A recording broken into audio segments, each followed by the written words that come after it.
xafa bo'lmanglar-yu, bizanikilarda poddershka qilish madaniyati juda ham yomon.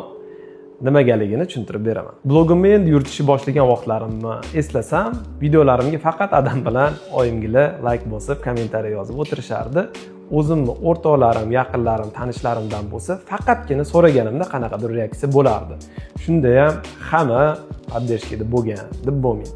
Blog yuritishni endi boshlagan odamda yetarlicha xatolar, kamchiliklar, yetishmovchiliklar bo'lishi tabiiy va endi o'zini blogini yuritishni boshlagan odamda katta stress va hayajon bo'ladi.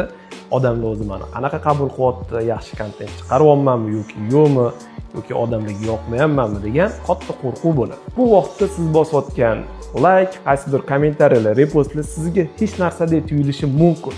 Lekin blogini yurgizayotgan odam uchun juda ham muhim va har bittasi esda qoladi desam ham mubolag'a bo'lmaydi. Blogini endi yuritishni boshlayotgan odamga sizning yordamingiz obunachilar yig'ib bo'lgandan keyin kerak bo'lmasligi mumkin. Lekin endi boshlagan vaqtida insonga yaxshilikni ravo ko'rsangiz, qo'llab-quvvatlashingizni so'ragan bo'lardim.